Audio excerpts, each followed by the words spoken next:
Bien, je continue donc la présentation de ma bande dessinée de 130 pages qui vous explique la justice. Vous expliquer la justice tout en une fois, c'est une indigestion, surtout si c'est fait en langage juridique, nom de nom, de nom de nom. Alors, j'essaye de rendre ça sympathique, humoristique si possible, et plaisant. Voilà les 2 pages suivantes de la bande dessinée. Je précise tout de suite que les images seront publiées séparément sur Facebook. Catherine me dit, si je... Voilà, il ne faut pas parler de Catherine. Bon, vas-y. C'est bon. D'accord. Je montre tout de suite la deuxième. Voilà. Et je baisse. D'accord. Bien. Qu'est-ce que je racontais sur ces deux-là? Je disais que il y avait précédemment, j'ai dit qu'il y a des tas de variantes, bien sûr, dans la justice. Celle-ci, par exemple, un juge qui vous dit « Vous n'êtes même pas franc-maçon comme moi, condamné minable ». Bon, les francs-maçons, j'en ai fait 2 bouquins sur les francs-maçons. Ok? On verra ça plus tard. Ensuite, il vous dit « La terre est plate, affaire suivante ». Il vous répète.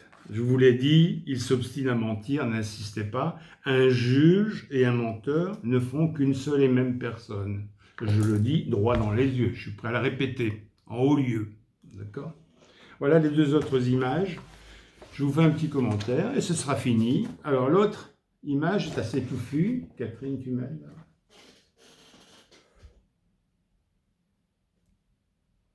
Ok. L'autre. C'est bon. Les 2 autres images, c'est un juge qui est en pleine déconne et qui condamne un gars, pauvre type, parce que c'est toujours la même image. Et je vous dis, encore et toujours la même illustration. Ben oui, c'est toujours la même scène qui a été reprise, car c'est ainsi depuis longtemps en matière de justice. Ce sont toujours les mêmes techniques de tricherie qui sont utilisées. Toujours, toujours, toujours. Ils n'ont rien inventé. C'est toujours la même sauce. Je vous l'ai assez montré dans les illustrations sur Facebook. Ensuite, logique à coups de marteau, etc. Donc, mes images, je prétends que ce ne sont pas des caricatures. Ces images correspondent vraiment à ce qui se passe dans la réalité. Cette fameuse réalité qui vous paraît irréelle très souvent. Vous croyez rêver. Souvent, vous devenez fou de toute façon. D'accord?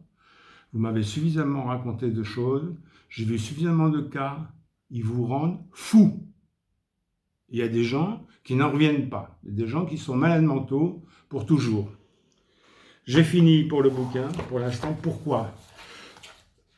Parce que je voulais vous parler d'un début de lettre que j'ai fait pas plus tard que ce matin au procureur.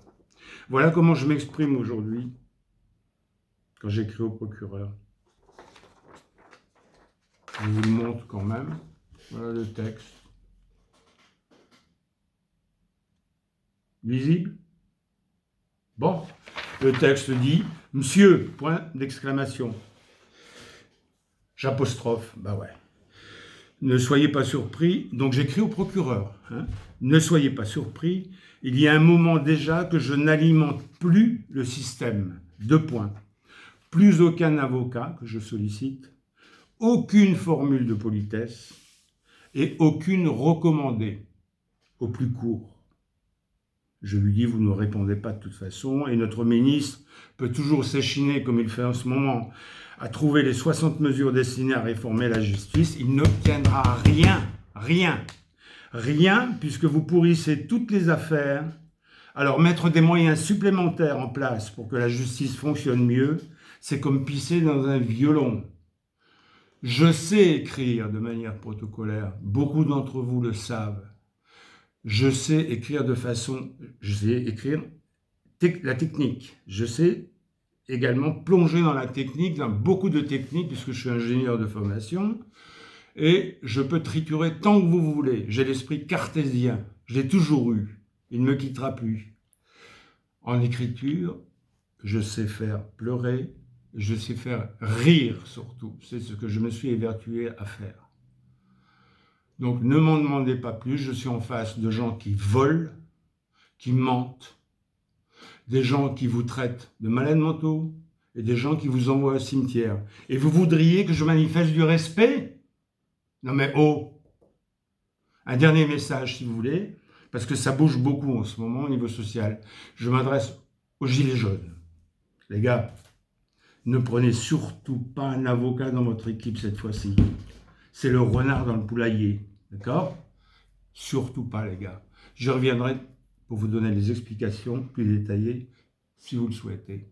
Pour aujourd'hui, j'arrête. Merci Catherine.